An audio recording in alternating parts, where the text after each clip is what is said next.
Welcome everybody to Get Organized Challenge number 1. This is always one of my favorite ones because it means we're starting something new and we're getting fresh and we're getting things done and we're motivated and we're inspired and all those good things. So welcome back to those of you who have done the challenge in the past, and a great big welcome to those of you who are brand new. Thanks so much for joining us.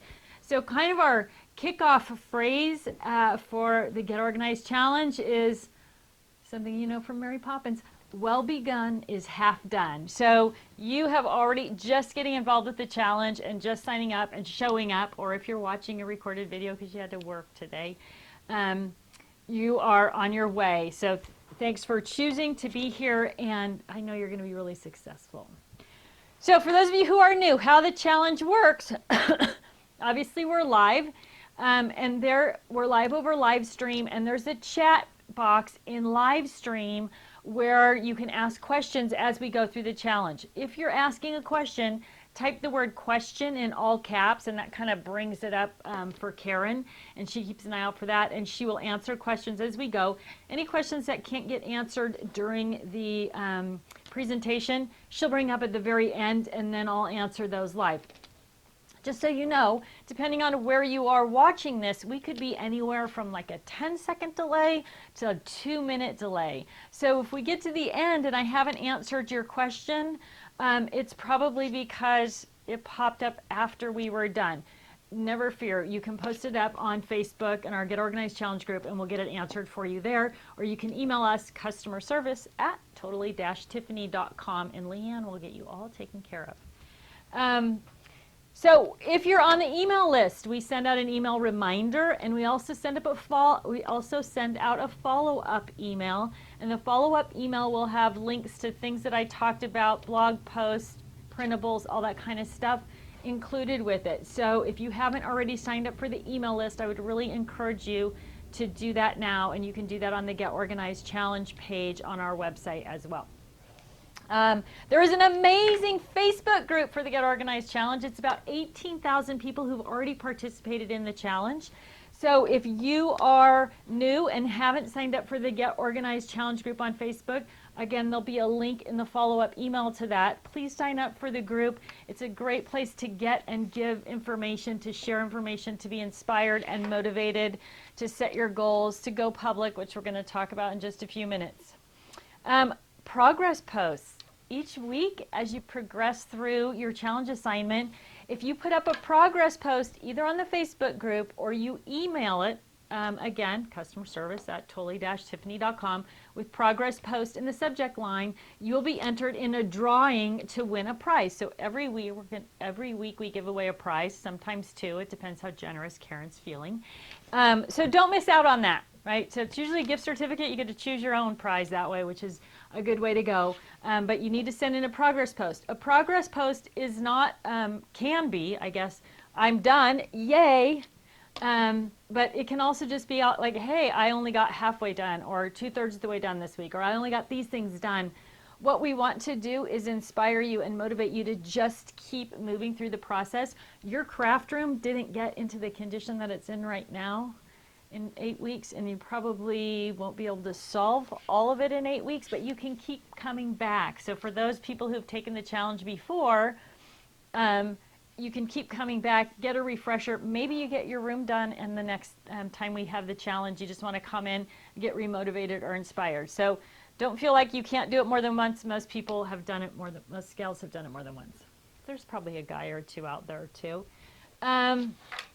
Scrap rack product information. Oh, so I try not to talk too much about products during the presentation, but at the very end of each presentation, sort of after we've wrapped up the class, I'll spend a few minutes talking about the products that I used during the class. So if you want to learn more about products, hang out till the very end each week, and we'll go through the products. All right, let's get started. Now that we have all the disclaimers out of the way. Welcome everybody. I guess I should have said this first. I'm Tiffany, if you've never joined me before. Thanks so much for tuning in. And just quickly, I'll tell you my story. I wasn't, whatever the word is, a crafter or an art person by any stretch. Growing up, I didn't like art in school. This pained my mother because she is a professional artist who has a master's degree in art. But she did all my art projects for me. She built my sugar cube diorama. She made my student council posters. I just had no interest in art. I wasn't good at it. It didn't motivate or inspire me at all. Well, then I get this phone call from my sister, and she says, hey, I'm having a party on Friday. Do you want to come? And I said, sure, I love a party. Why not? I'll be there. She says, great, bring 5 pictures, and she hangs up the phone. I call her back. 5 pictures? What do I, pictures of what? She said, doesn't matter, just from one event, just bring 5 pictures. And so I'm thinking in my head, no, this is one of those dumb games where you look at somebody's plaid pants and go, what year was this picture taken? Or who's the baby? Or what's the hairstyle? Or whatever. And I'm like, no, what is that? That's ridiculous. I'm not doing it. And she's like, yeah, this is what you need to do. No, you have to tell me more or I'm not coming. So she tells me about it, right? If I could see you, raise your hands, ladies. How many of you got this call? The Creative Memories Party. Woo! Right? And I said, no, not an art girl, not a hobby girl, not crafty, not interested. Do like to shop though, have lots of crafty friends. So send me a catalog, I'll support your home party, but I'm not going to spend Friday night doing crafty things. So she pulls this on me. Hey, not only am I your sister and your older sister, I'm also your bigger sister, and you need to be at my house on Friday night. Ugh. Yes, okay, fine. So I show up like a teenage girl, right? Arms crossed, head shake, eye roll. Can't believe I'm here. Throw my pictures on the table. My sister hands me a glass of wine. Things get better right there, right? Half an hour later, I am a scrapbooking goddess, right? I have that big, you know it, ladies, for those of you in scrapbooking for a while, I have that big white layout, 2 triangles of color, heart-shaped pictures and star-shaped pictures and stickers everywhere, and I'm so good with decorative edge scissors, I'm thinking about trimming my own hair, right? So I say to the rep, this is amazing, I love this, I'm good at it, I've never been good at art before, what do you have, what do I need? And then these bells start going off. I'm going to do an album for me, I'm going to do an album for each of my kids, I'm going to do an album for my husband's parents, I'm going to do an album for my parents. Oh, I love it, I buy everything she has. I ask her if she needs to go home and get anything, what do I need? I'm just overwhelmed. I take all this stuff and I go home and I have my 2 white plastic Creative Memories shopping bags, bulging at the seams. My husband looks at the stuff as I come in the door and he goes, what is all that? I thought you were going to a party at your sister's. And I go, oh, I did go to a party at my sister's. And I pull out that amazing layout and he says, what is that? And I say, this is scrapbooking. And he goes, Tiff, that looks like a hobby, definitely crafty and artsy. If this lasts 3 months, I'll pay for all that stuff. So now, 18 years later, I'm still scrapbooking, and he's still, yeah, you got it, paying, right? It's a good way to go. All right, but I was an addict. I was an addict from the moment I got the bug. I got bit hard. I had too much stuff at that very first class. But did that stop my sister and I from piling up in the car the very next weekend and hitting every scrapbook store in the greater Puget Sound area? No, it did not. We were loaded up. We were using the Ellingston die cutting machine, if you remember those. Pull out the plate and you'd cut like 10 horses and 5 hearts or whatever, just tons. You pay for your time on the die machine. We were loaded. We had so much stuff. I got home, didn't have a craft room, and it wasn't about 3 weeks that it took me to be overwhelmed by the amount of stuff that I had. And for those of you who know me, you know that I'm a little bit obsessive compulsive. I definitely have that gene of everything needs to be in its place. And I didn't have a craft room, which meant that I had to haul everything out and put everything away every time. And that was a nightmare because I needed my dining room table to be clean for dinner, and I didn't like a messy stuff in my house. So there were all these things piling up where I almost gave up scrapbooking because I thought I can't handle it. I need to be organized. I need to be able to take it out. I need to be able to put it away. And that is how this whole organization company was born. As I designed products for myself, my friends and fellow crafters said, you should make those and sell them. And here I am, 15 years later. Yeah, 15 years in March. So, so welcome. That's my story. I'm obsessed with organization. I'm obsessed with helping you get organized. One of the things that I've really learned as I started teaching organization classes was about your brain and how your brain works and why it works, and why everybody's organized differently, right? Some people are naturally organized.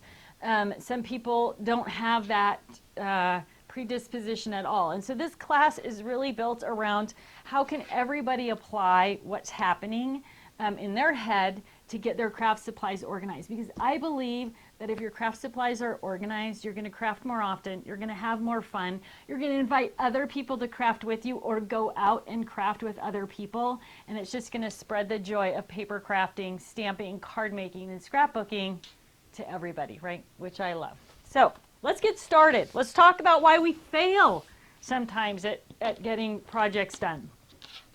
I want to just throw in a little quote here. I'm going to read this again at the end, but Karen just texted this up to me before we started. So, because we're talking about why we fail. People romanticize their plans, but dread the execution. The magic you're looking for is in the work you're avoiding, right? So it is work, and it is dedication, and it is commitment.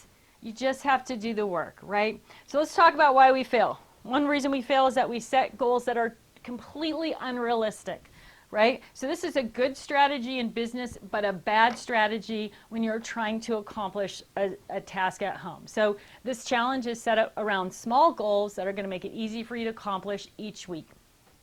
A lot of time our goals lack motivation or instant gratification, so we're going to talk about addressing that. Stress depletes your willpower, and without willpower, it's hard to stay focused. So you need to keep that in mind. You need to understand that's what's happening in your head. There's a great book out called The Willpower Instinct by, I want to say Kathleen McGonigal. I don't remember if that's her first name, but the last name is McGonigal. We'll get it in the email that goes out. But it's a great book. If you're challenged with willpower and you want to understand how it works and why it works, I strongly recommend reading that. Here's the other thing that happens. Setbacks happen, right? We have a plan. We know what we're going to do. We're going to execute. And then all of a sudden there's a hurricane.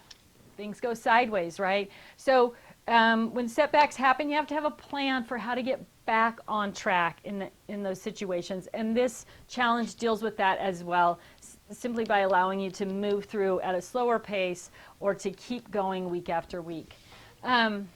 Most goals lack rewards along the way. We like our rewards. Rewards keep you motivated and inspired, right? So you got to have rewards along the way. And the big thing is a positive association with what you're working towards, right? So as people, and specifically, mostly, there may be some guys out there. If there are guys, George and Ken from Crafts by Two, if you're tuned in this week, let me know so I stop saying girls. But specifically as women, we are motivated by emotional things, right? So if you can tie your end result to something that's emotional and positive that makes you feel good, it's going to be a lot easier to stay focused and to keep working towards that goal when you're able to think of the end result. Okay? So here's how you're going to set yourself up for success. You're going to make your goals reliable and attainable. You're going to break down goals into smaller steps. You're going to write them down. Here's another one of my favorite quotes. Goals not put to paper are seeds without soil. They'll just blow away in the wind, right? You've got to write your goals down. You got to hang them up. If you can recruit a friend to go public, you're going to be far more successful, right? Once we tell somebody what we're going to do, we're far more likely to follow through on that. So whether you're going public with a friend or your family or just on your Facebook page, those people are going to hold you accountable. So it's an important step to go public in the process. You also need to get the buy-in from your family or friends or roommates or whoever might distract you from accomplishing your goal. It's important that they understand what your goals are and how they can help you, and then what you can do to ensure that they help you or stay out of your way. And then last but not least, you're going to define your big benefit. What is that thing that makes you feel good at the very end when you achieve your goal? What's the motivation there? So big benefits are different for everybody, right? Your big benefit might be, I'll just be able to get into my craft room and craft, right? That might be a huge benefit. I've seen some craft rooms where I know that's going to be the benefit. Some people's benefit is if I get organized and I can craft, my husband will stop harassing me about the amount of money I'm spending on supplies, and I'm not really getting anything done. Some people want to go out and craft, but they can't because their craft room is a mess. It's too much of a challenge to pack up and go. Right? So whatever the benefit is to you, maybe you want to have friends over to craft with you in your home. You want to host friends and you can't do it because you don't have the space or you're not set up for that. There are all of these things that you can go through. On the Get Organized Challenge group on Facebook, people regularly post what their big benefit is or lists of benefits. So if you're looking for something or you want to just make your language a little bit more concise, again, that Get Organized Challenge group on Facebook is going to be able to help you with defining your big benefit.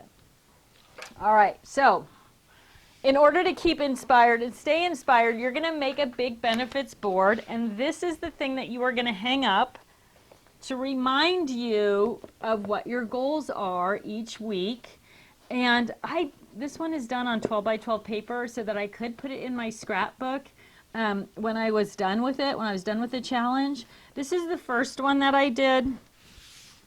This is the second one that I did more recently, right? And this one has little pull-up cards. So, oh, I didn't show you that on this one either. So they both have 8 challenges on them and what the rewards are for completing each challenge. So once I've completed a challenge, these are the rewards that I'm going to get or give myself, right? You can see on this one there's some buy-in. I did this one when my kids were still at home and I didn't want them to distract me from getting those things done. And so the first couple of rewards revolve around my 2 boys, London and Max, who you'll probably get to know intimately throughout the challenge. London loves to go out for coffee and play cribbage. Max loves ping pong and pizza nights. So I built those into my rewards. I enjoy those things too, but it was a way to help encourage my kids to help me by not bothering me when I was working on my organization challenge. So each of the 8 challenges is listed, and then when you complete the challenge, you get your little prize. There's a bunch of these on the Get Organized Challenge board also, so if you're looking for ideas of how to make your big benefits board, remember it's going to say what your big benefit is, and then it's going to give you all 8 rewards that you're going to choose. Rewards can be anything. As simple, I've seen as simple rewards as go out for coffee, and major rewards like sign up for a cropping cruise, right? So they could be anything in between. It's what works for you, for your life, for your time, for your budget, but it does need to be something that you enjoy. I know one gal just put buy new bubble bath and take an hour-long bath, right? So whatever it is that you enjoy, there's another thing that happens as women. We are always putting everybody else's needs in front of our own needs, and we actually feel guilty with something like this. Like if you said, okay, my pleasure is getting this bubble bath and taking a long bubble bath and not talking to anybody and just enjoying my time, there's a little bit of guilt that goes along with that for a lot of us as wives and mothers. So keep that in mind. Don't feel guilty. You earned it. And you need to treat yourself, because when you actually get your reward, all the bells and whistles go off in your brain and they just say, this is great. You need to keep going. I love getting rewarded. I love being successful, right? So it's really important. Checklists, completing things, getting the reward makes your brain stay motivated and inspired, right? You'll be on fire with that. All right.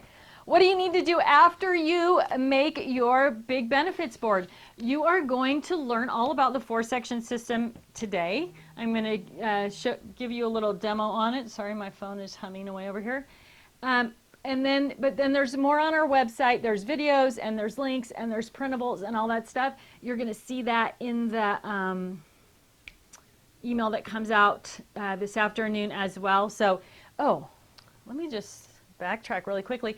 there is a printable handout for each class. It's posted on the Get Organized Challenge page under the little banner for each class. It says class handout or whatever. If you click on that and download it to your computer, you can either print it or you can go through it on the computer. Everything that's in that handout is live linked. So the things that I'm talking about, the Get Organized Challenge, the 4-section system video and the printables and all that stuff, it's all linked in there. So you can get it quickly from there, or you can get it from the Get Organized Challenge page. All right. So let's talk about the 4-section system next, because the 4-section system is really a huge key to getting organized. One of the things that happens with organization is we're constantly trying to come up with new and better ways to organize whatever it is. Our linen closet, our craft supplies, the kitchen, whatever. One of the keys to organization is having a system that makes sense to your brain, that creates paths that are easy for your brain to follow, right? So every time you learn something new, it builds a little block in your brain, and then your brain fires down and picks up that information when it needs it again. Each time you relearn that thing, or you're re-exposed to it, or you participate in it, those blocks get taller and your brain gets faster at grabbing the information, right? Okay, that's a very oversimplified version of how your brain works, but so the more you know, the faster it is to retrieve that information. The faster it is to retrieve the information, the easier it is to stay on task. So with the 4-section system, we built this this idea around things that you already know. So the first section is alphabets and numbers, right? Second section is themes and sentiments, A to Z, and that means all the things that you scrap about organized alphabetically. So beach, baby, birthday, camping, sports, travel, whatever it is, anything that's a theme or a sentiment. Third section is the calendar year, and the last section is the rainbow. So all patterns that you already understand, that are already built up in your brain, and that are easy for your brain to go back to so that you can move forward with getting organized. So I'll give you a quick little demo here of the 4-section system. I'm going to do, should I just put, we'll do it this way. We'll go tall on this one. Okay, I know you guys are going to ask me about this cart. This this cart is not something we make. This cart is something I bought on Amazon. It's called a Trinity cart. And then the posts on it that make it taller, it comes with like 9-inch metal posts.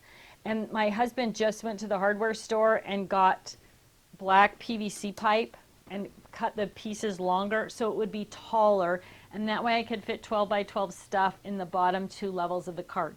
There's a video on my YouTube channel, so if you go to my YouTube channel and search Trinity cart, the whole it's all there, all the details are there on how to do it. So, but it's not something we make, but it's the most common question after I do this presentation. Okay, so 4-section system. How's the camera angle there? Is that good? All right, perfect. So first section is alphabets and numbers. These are all the things that you use to write words with, whether it's tags, titles, journaling, whatever, as you're crafting. And this could be in cards. So one of the other questions I get all the time is, do I need to keep my card making stuff separate from my scrapbooking stuff? And I'm going to say absolutely not, right? We scrapbook and make cards about similar things, and there's a lot of crossover, right? Obviously, you make birthday cards and you do birthday scrapbook pages, right? You go on a trip, so you have travel scrapbook pages and bon voyage cards. So all those things cross over. In order to make the best use of your products and get the maximum crossover of those things, if you keep them all together, whether you're making a card, a page, or a mixed media project, you're going to find everything you need. First section, alphabets and numbers. Sorry for the tangent. Anything that you use to write words. So this is a set from We Are for lining up thickers, right? It's got a 3-hole punch in it. I just put it right in my alphabet section. Now, let me just do another little sidetrack. I'm showing the 4-section system in the Scrap Rack, which is a product that we make, but you can do the same thing in any number of storage products, right? So boxes, bins, drawers, totes, file folders, Ziploc bags, anything like that, you can apply the 4-section system right into whatever tool it is that you're using to organize or that you want to use to organize, right? You don't have to have a Scrap Rack to make the 4-section system work. It is super convenient though. All right. Okay, so this is something that's small, right? If this was in a drawer or in my tote or in the rolling cart under my desk, it's gonna disappear. So if I don't remember that I have it and then remember where I put it, I'm probably not going to use it. But here it's right in with all my letters. So if I see it all the time, I can use it to line up my thickers, which is what it was designed for, and other stuff too. So it doesn't matter if they're chipboard or stickers or paper, anything that's alphanumeric and not theme specific is going to go in this first section, right? So when I say not theme specific, if you had Christmas alphabet stickers or soccer alphabet stickers, those are theme specific. This is all just generic alphabets and numbers. Doesn't matter what it is, unmounted stamps, stencils, right? These are fabric stencils, right? If you put them somewhere else, they're going to get buried in a drawer. You know what they work great for? Taking a 4x6 photo and cutting it into a letter shape, right? They're the perfect size for that. If they weren't in here with all the rest of my scrapbooking supplies, I might forget that I had them and not actually use them. So it doesn't matter what it is. Stamp, stencil, sticker, die cut. If it's alphanumeric and not theme specific, it's going to go in this first section, okay? Second section is themes and sentiments A to Z. What you're looking at right here is a demo scrap rack, so it's not fully loaded. I just have 1 or 2 themes in each section. At some point you'll see my whole scrap rack rolled up behind me, so you can kind of get a sense of what we'll store in them. But this one, keep in mind, is just for demo, so it's only got a couple of sections in it. So theme, birthday, everything I have for birthday, whether it's a stamp, a sticker, a die cut, a border, an embossing folder, layered embellishments, dimensional embellishments, specialty paper, they're all right here. Don't freak out about paper. I know some of you are thinking, oh my gosh, I could never put all my paper in there because I have thousands of sheets of paper. We're going to address paper next week for all of you, from people who have very small paper collections to people who have massive paper collections. So in this 4-section system, I've got paper right in with it, right? So if I'm going to work on a birthday card, a birthday mixed media project, a birthday scrapbook page, I can go right to themes and sentiments A to Z, flip to B, go to birthday, and see everything that I've got for birthday. Super simple. Third section is the calendar year, and again, this is all of your holiday and seasonal supplies grouped together by holiday and season. So if you're working on Halloween or Christmas or Valentine's Day, you're going to be able to see everything that you've got that fits that theme or category just by flipping to that section if you're using a scrap rack, or pulling that file out if you're using file folders or pizza boxes or whatever it is, right? Same idea. The last section is the rainbow, and this is the section that freaks people out. We're kind of trained to put buttons over here, brads over here, beads over here, die cuts over here, ribbon over there, right? Well, then what happens? You have to remember what you have, and you have to remember where you put it, right? So the goal is to keep things together you use together and make things as accessible as possible so that you can spend your time crafting instead of spending your time digging and searching for the products that you know you have, right? So when you group everything together by color, whether it's a button, rhinestone, especially die cuts, flowers, eyelets, borders, rhinestone strips, ribbon, it doesn't matter. If you need something that's red or orange or yellow or blue or green, you can see what all your choices are just by flipping to that section, right? Couple of huge benefits when you organize in the rainbow section. You may think, oh, I'm going to put a green tag on this page, right? If you just go to tags and dig through your tags and look for something that's green, that's all you've thought about and that's all you're using. But if you put all your green tags in your green section, mine's blue and green mixed together, now you see that you have a bunch of different tags, but you also have flowers and beads and eyelets and micro beads and glitter and all these other things that you weren't even thinking about that are either going to work with that tag or maybe instead of that tag. So by organizing all your rainbow items together, not only is it easier to find that green tag, it's easier to find other things and to use more things as you're crafting, right? It doesn't matter what it is. buttons, brads, beads, eyelets, tags. These are cards and card blanks, scraps. This is just a big scrap of blue burlap. I don't remember where I got it, but I thought that would be really cool on a scrapbook page. Now, if I had put this somewhere else, like because it's fabric, in a box with fabric, I would never remember that I had it, right? So the more things you can keep together, the more likely you are to use those things, the faster it is to find them, and the faster it is to put them away. So the 4-section system is going to take you through first section, alphabets and numbers. Second section is themes and sentiments A to Z. Third section is the calendar year, and the fourth section is the rainbow. One thing that I kind of skipped over with alphabets. The common question people ask me about the alphabet section, the first section, is should I keep my alphabets together by color? And the sort of gut reaction to that is, well, sure, of course, that's what you should do. What I want you to think about, and I'm going to say it constantly throughout the challenge, is how do you use those? How do you use those stickers? How do you use that washi tape? Where are you going to use that particular type of product, right? You want to think about how you use it before you think about where to store it.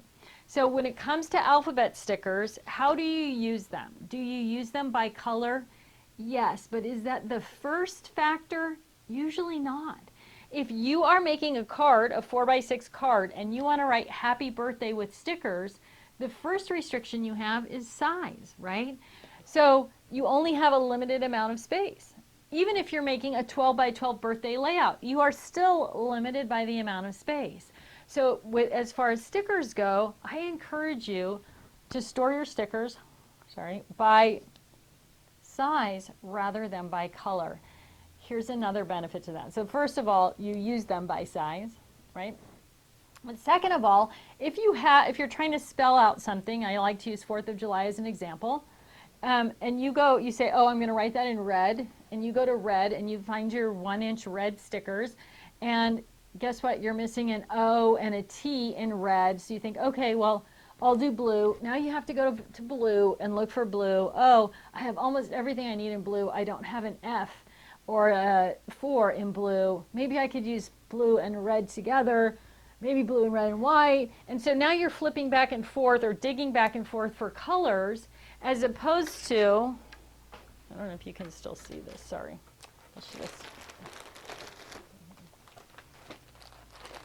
If all of your stickers, can you see that? If you have stickers grouped together by size, now you can go, okay, yes, I have enough red. Yes, I have enough blue. I can spell out 4th of July. They're all right there in one place, right? So when it comes to alphabets, you most likely are using them by size. So storing them first by size would be my suggestion with that.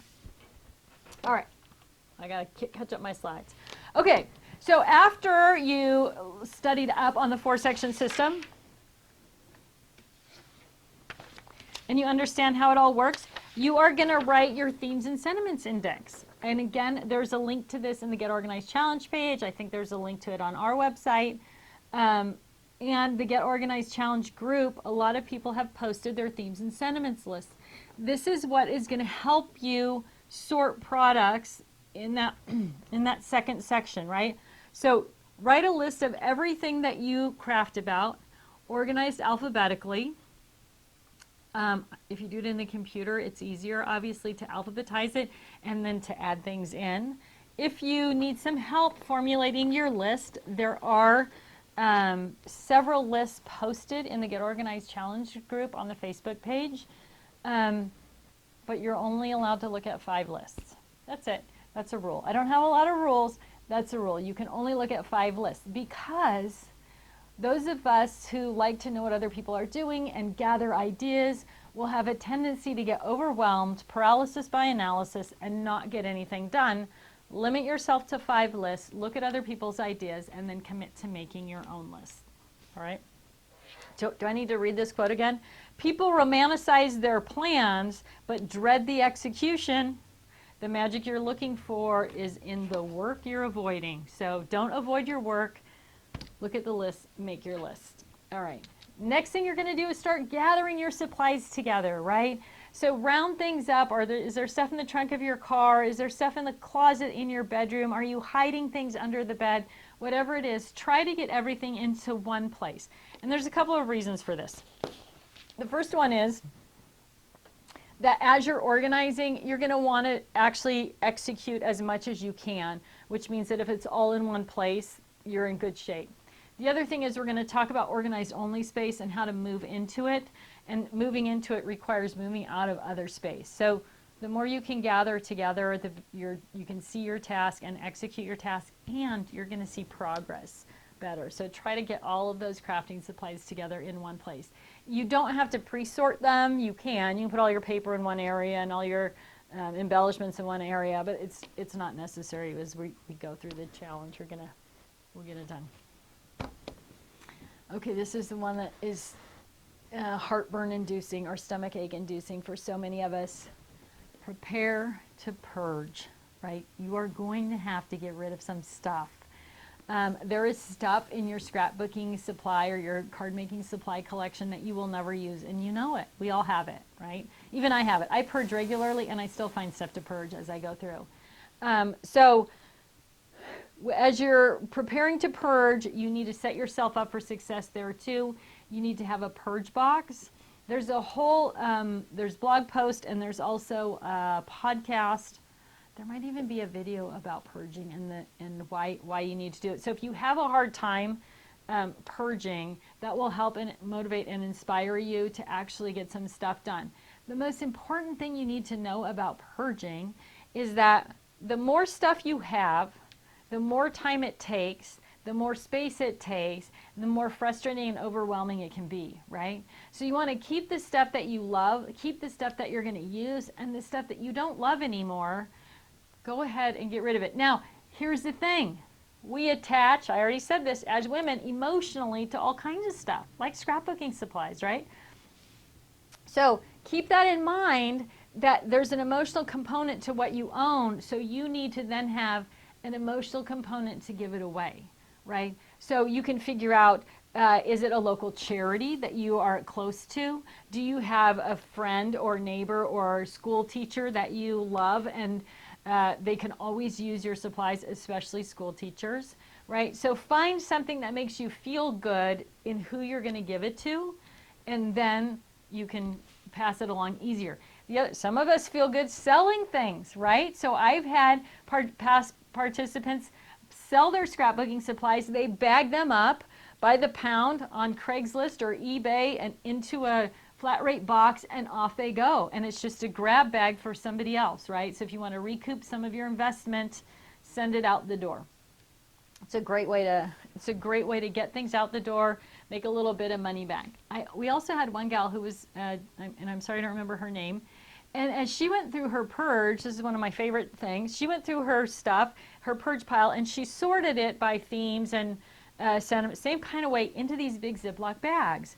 And so, for example, she had one bag that was all cruise stuff. She'd taken a cruise, she was done with her cruise pages, and she had all this leftover stuff. So, as a side note here, some of you are thinking, well, I don't want to get rid of that because what if I take another cruise? Well, think about this. One of the reasons we love scrapbooking is the shopping process, the picking of the right paper and the right embellishments for whatever it is that we're crafting about, right? So if you went on a cruise 10 years ago, the cruise stuff that's out now is going to be new and different and more stylish with what's happening in the world today. You're going to want that new stuff, right? So try not to hang on to stuff for the what if way down in the future, keeping in mind that you're probably going to enjoy purchasing the new things when they're out. Okay, so she bagged it all up, and then when she went to crops, she would take those bags, and they were labeled, and she would walk around the crop and find somebody who was working on that theme or sentiment or whatever it was, and she would just pass that bag on to them and say, here, this is all my cruise stuff. I'm done with it. Use what you want, and then pay it forward to give it to somebody else. So it was a great way for her to get rid of her stuff. She ended up meeting all these other amazing craft people and just really having a connection and bringing joy to somebody else's life and all that stuff. And it was easy and it was fast, but more than anything, it made her feel good. So in order to purge, you need to feel good about what you're doing. So assign that emotional end where you're giving it to before you get started, right? The next thing you're going to do is with purging is you're going to decide how much you're going to purge before you ever start. You're going to set a purge goal. And purge goals can be anything. They can be weight. I'm going to purge 5 pounds. They can be height. I'm going to purge 5 inches. They can be combination. I'm going to purge 1 pound of supplies for every year I've been scrapbooking, or I'm going to purge 1 inch of supplies for every year I've been scrapbooking. They could be date driven. I'm going to get rid of anything that I've had more than 5 years. If I haven't used it in 5 years, I know I'm not going to use it, right?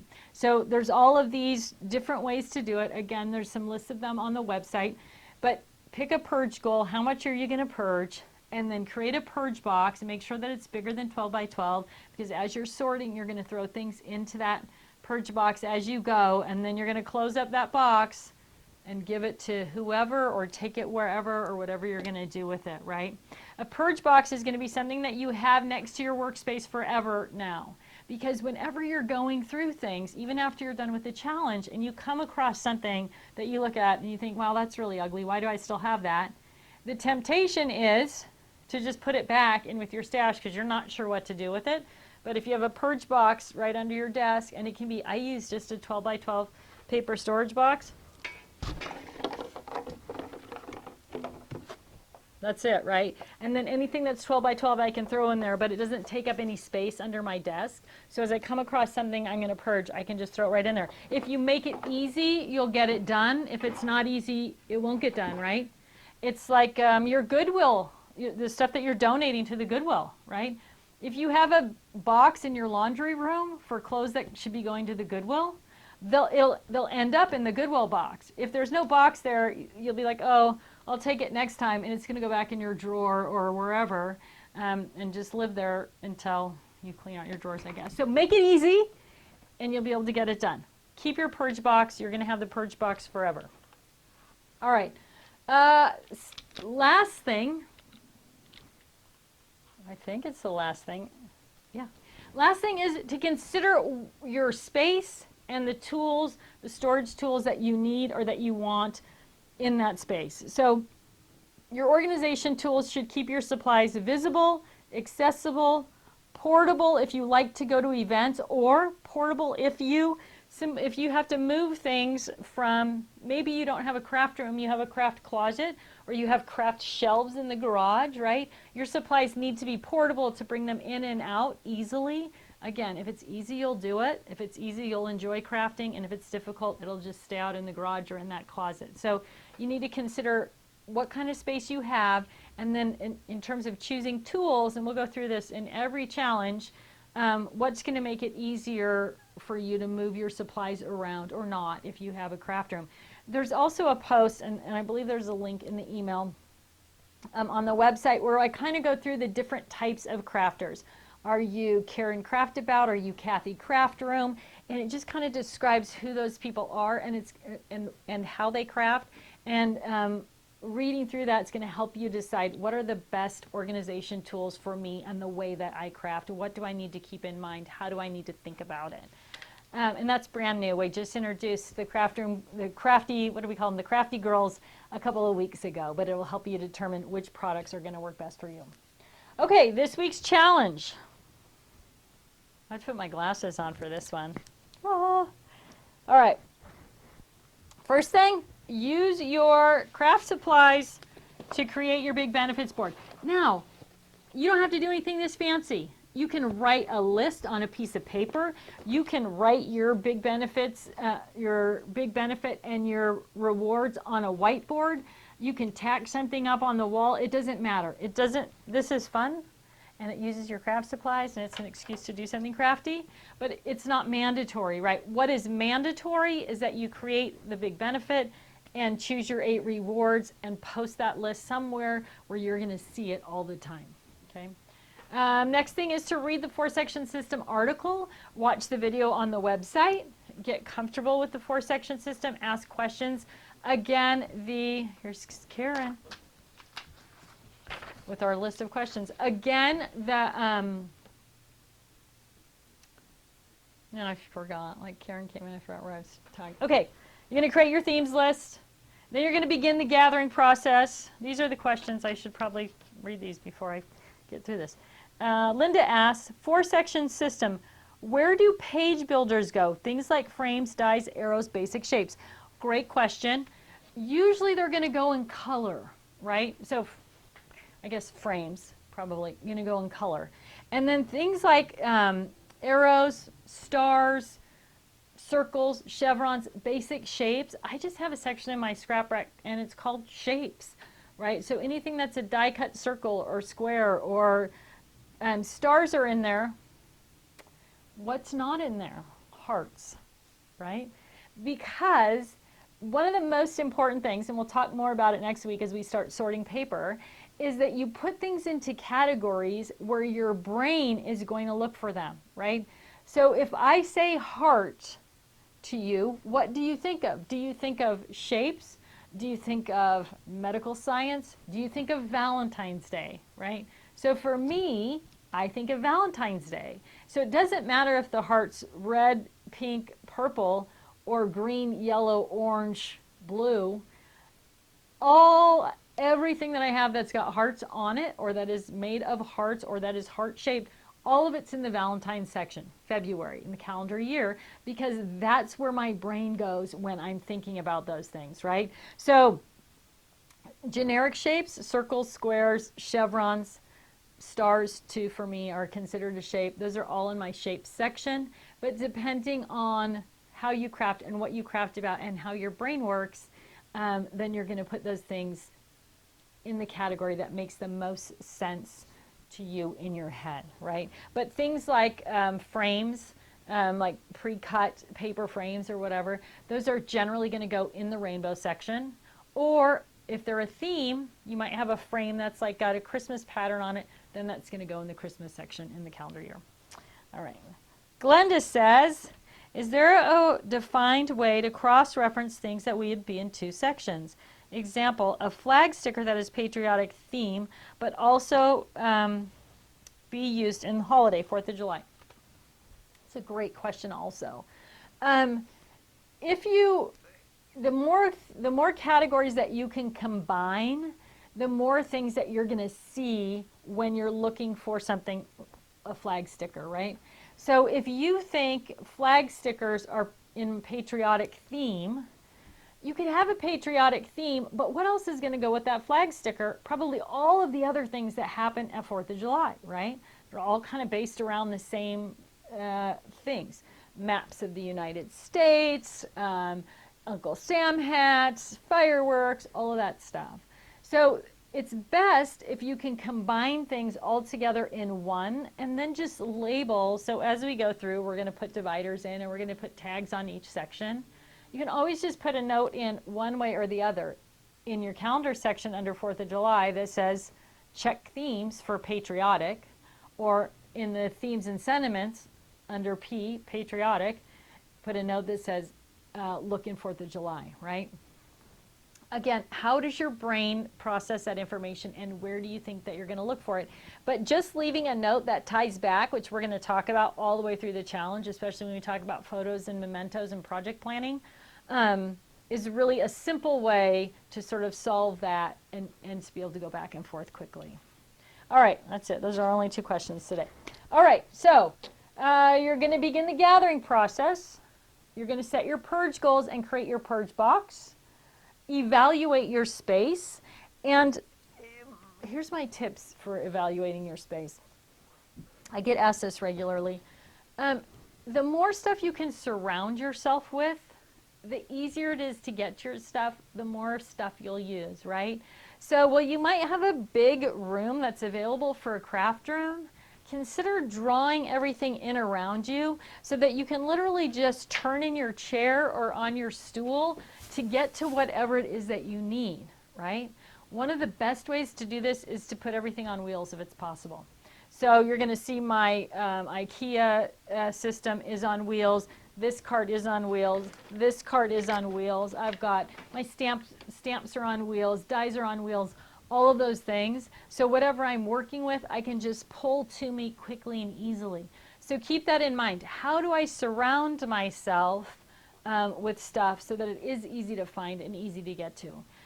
The other thing is, the more open your space, the easier it's going to be to access things, right? So if you don't have to have doors on your cupboards, or if you can just put up open shelving, it's going to be a lot easier to put things away when you're done, a lot easier to take them out, and you're less likely to just shove things in and close the door, right? So if you've got cupboard doors, it's easy to stuff things in and close the door, but then it's hard to find them, sometimes dangerous to pull things out of there. So keep that in mind. How do I surround myself with supplies?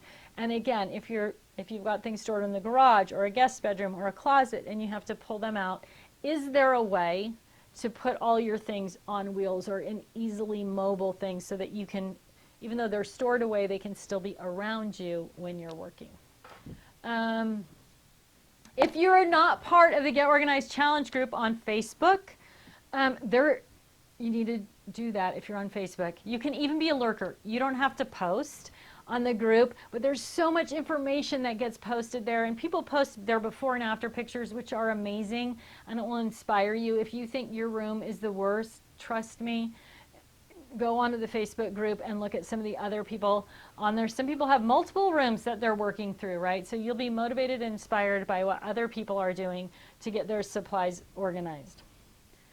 Next on your list is to go public. So all of these things that I'm telling you that are your challenge assignment this week are on the challenge checklist on the handout. So if you haven't downloaded that, get it off our website now.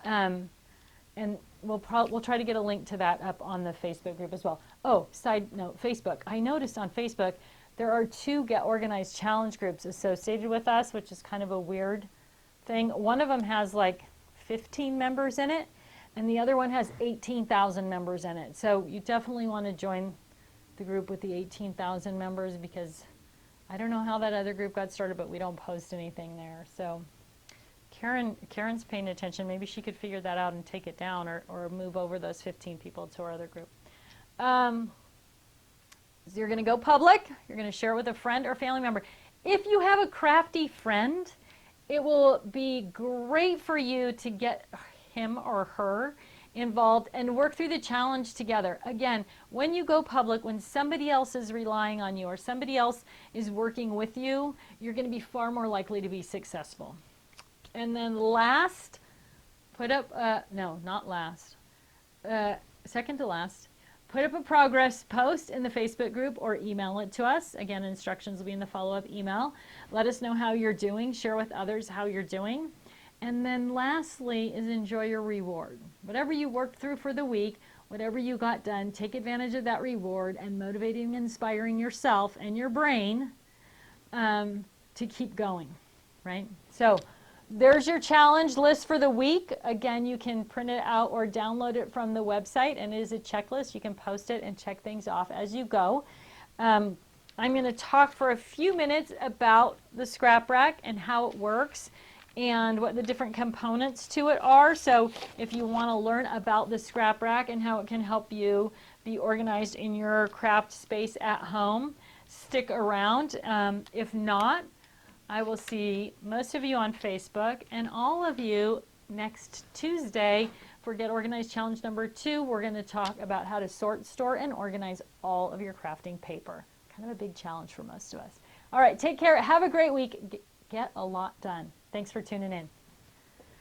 All right, ladies, let's talk scrap rack. I got to stop saying ladies, don't I? Right? There could be a mix. Okay, so I'm going to pull these off real quick so you can see like how this works in general. So I only have 4 3-ring sections on this base, right? Because it's a demo. So it's just a standard 3-ring section, and it has, you don't have to yell at me if I'm out of the camera. It has hook and loop fabric, also known as Velcro, on the 3-ring section, and then hook and loop fabric on the face of the scrap rack, right? So the scrap rack base is a metal base that folds flat. It's hinged at the top, and then so it actually sits on your desktop. at this nice angle, and that's why you can see everything and you can flip through things as you go. So this is called the Scrap Rack Basic. It's the metal base and 2 wings, and it's going to come to you with 7 of the 3-ring sections, the spinders.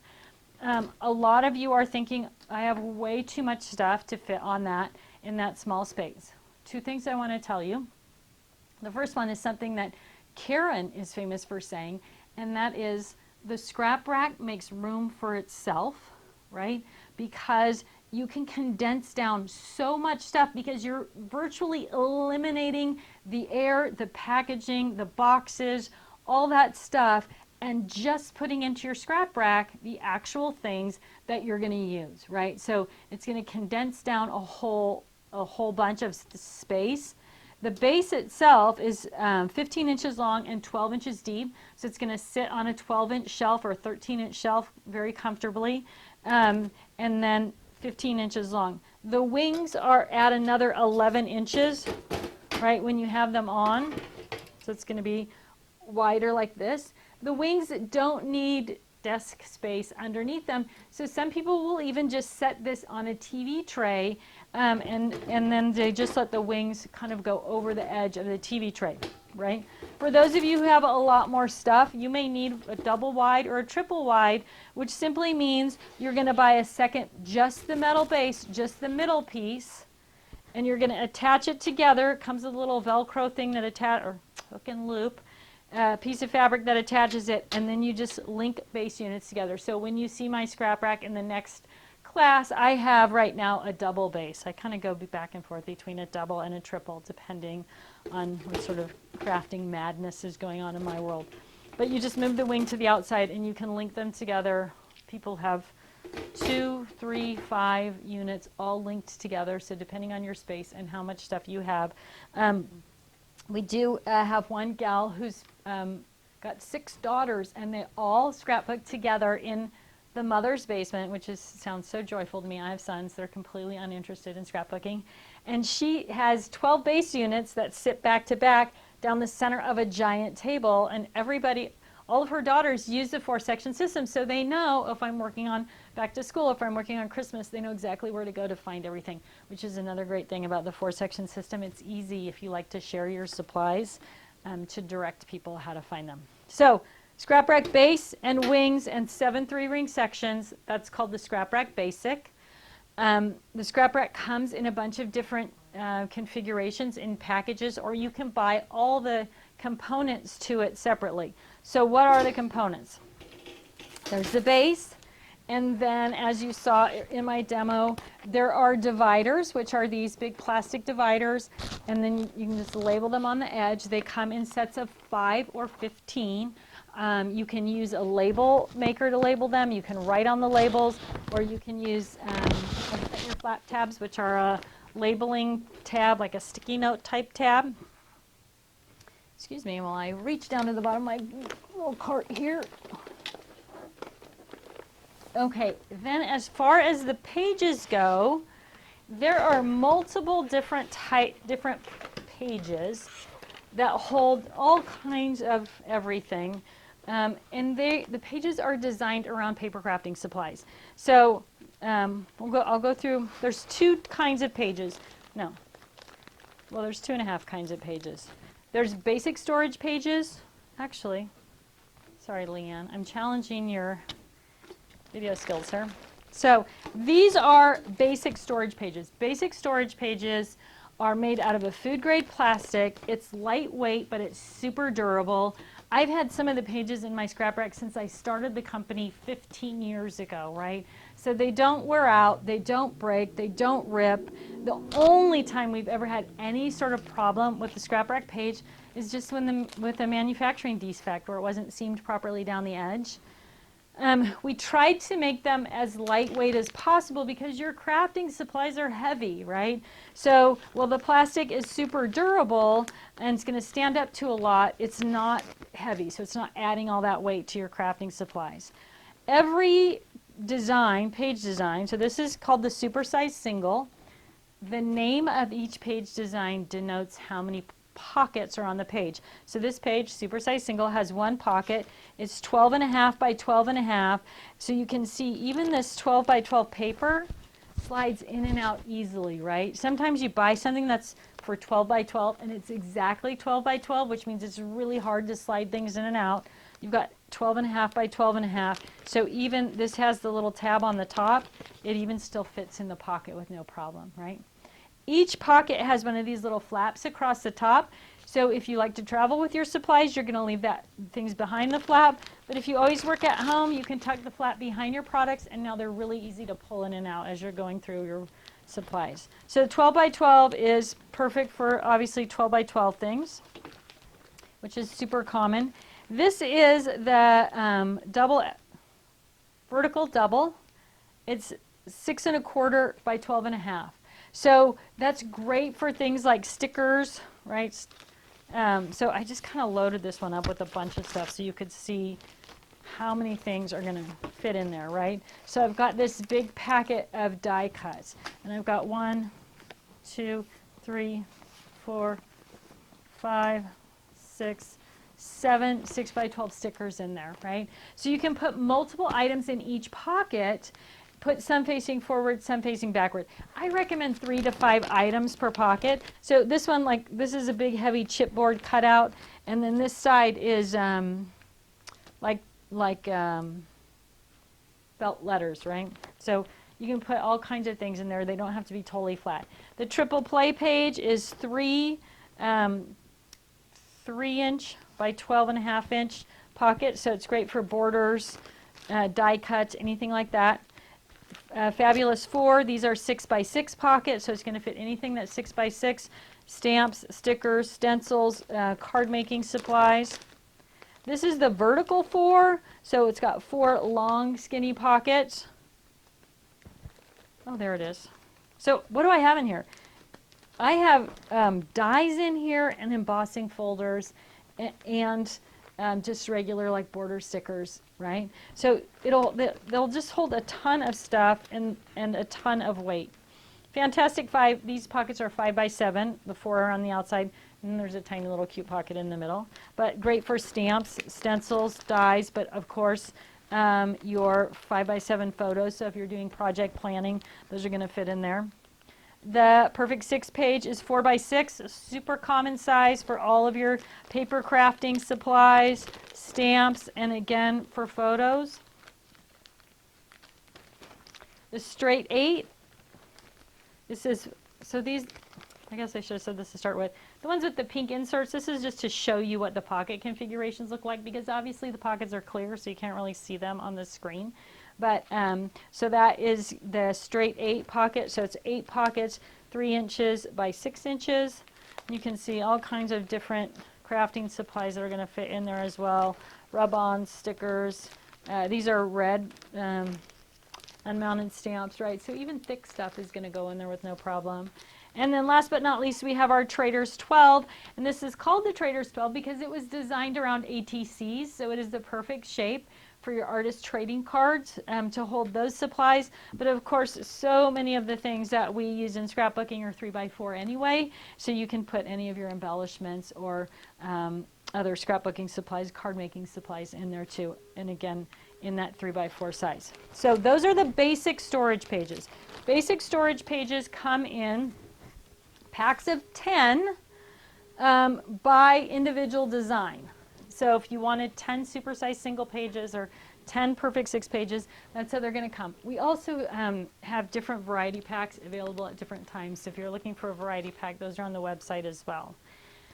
We have 2 designs in what we call the double-sided duo. So this one is called the double-sided duo 2x1. It has 2 pockets on the front, again, 6 1/4 by 12.5, and then it has on the back side a 12 by 12 pocket, right? All the pockets have the same little flap on them.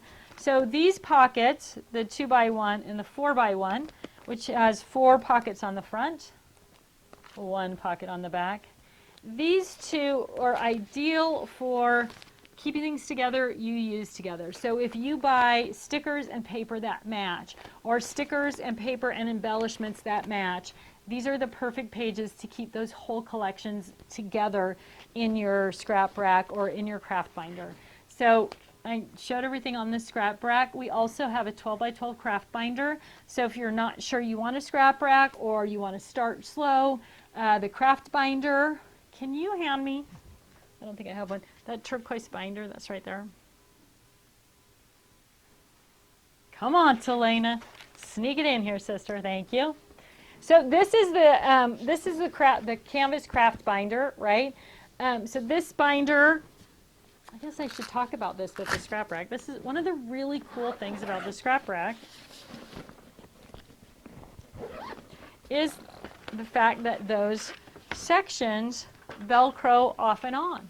So if you're using the craft binder, you can take up to 3 of the 3-ring sections with you to a crafting event on this big wide strip of hook fabric right here.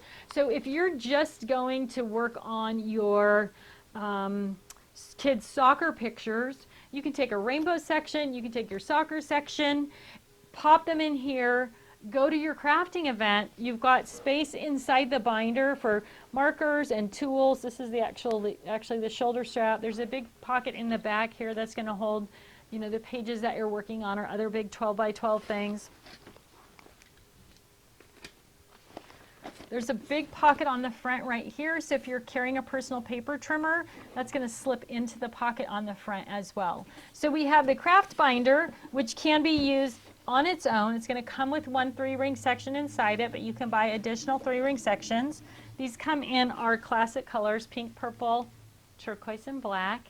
So you can use that, or you can just use our 12 by 12 craft binder, which is a plastic cover. Like this, right? Let me show you. So, again, if you are moving things off and on a shelf, or you always craft at events, craft binders are a good solution. You can organize by category inside of each binder and then just choose the pages that are going to work best for you for whatever it is that you're trying to store inside that binder. These also have the hook and loop strip on the inside, right?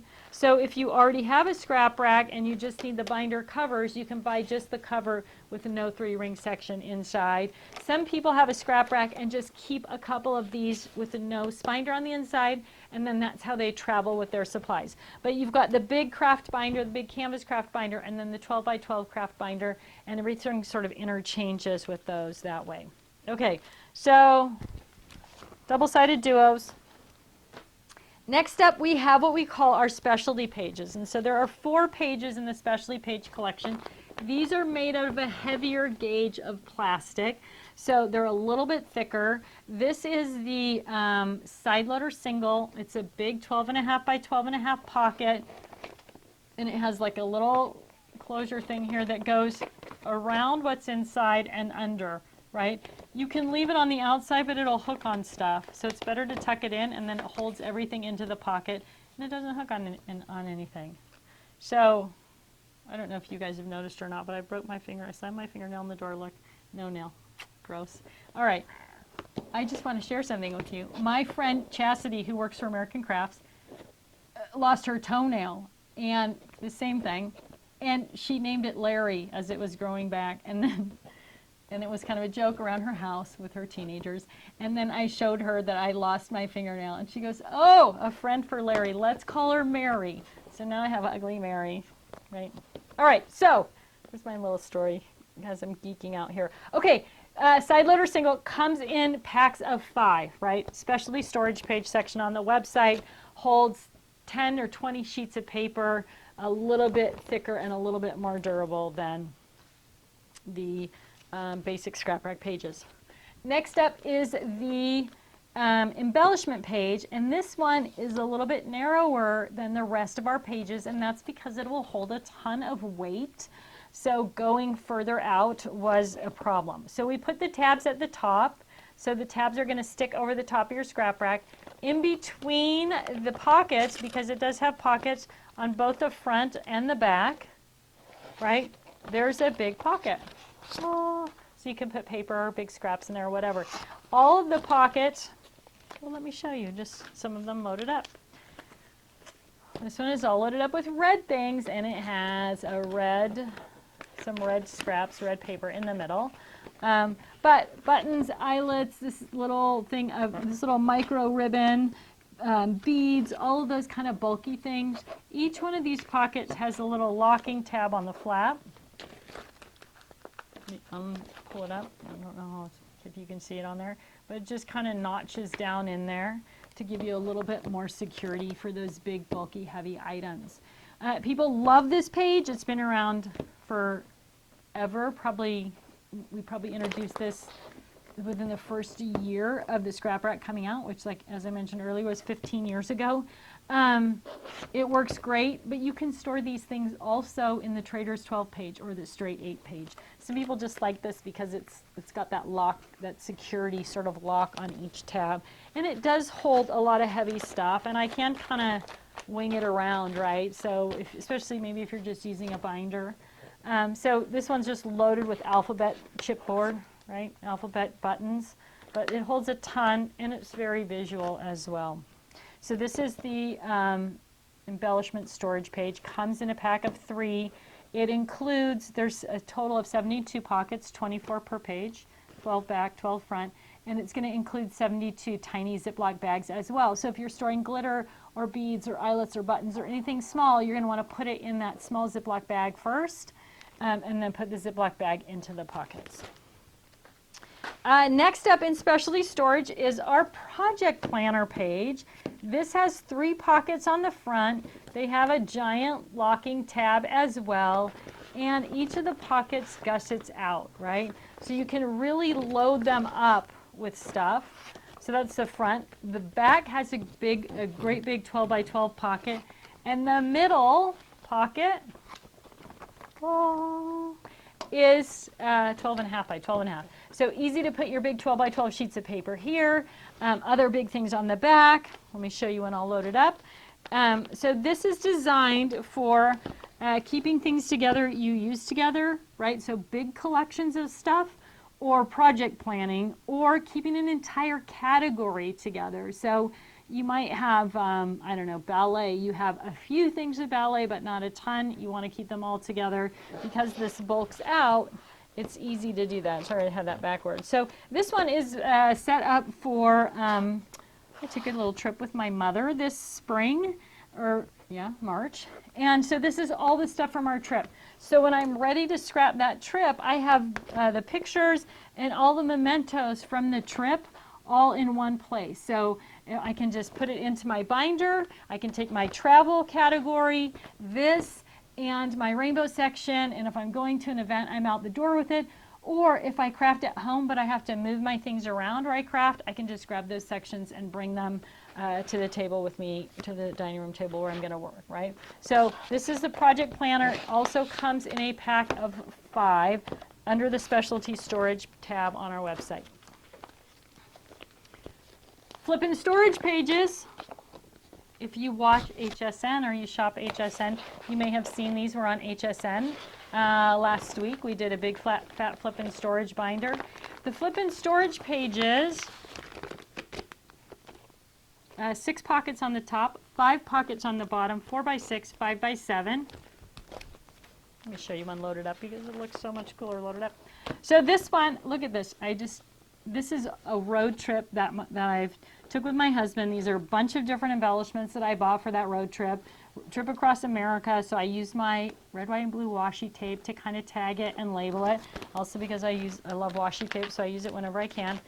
There is this cover with the little notch tab that goes over the front of the flippin' pockets, and that's so that they don't flip around when you don't want them to. So open up the cover, and then you'll see inside the 5 by 7 and 4 by 6 pockets. And again, you can put multiple things in and put some backwards and some forward, and then it's easy to flip through and see everything at a glance with what you've got, right? So this also works great for 5 by 7 and 4 by 6 embossing folders, for unmounted stamps or anything like photos, 5 by 7, 4 by 6. So the flippin' storage page, this comes in packs of 3. And I will confess at the time that I'm making this video that it was just on HSN as a sellout item, and so our stock is very limited on it.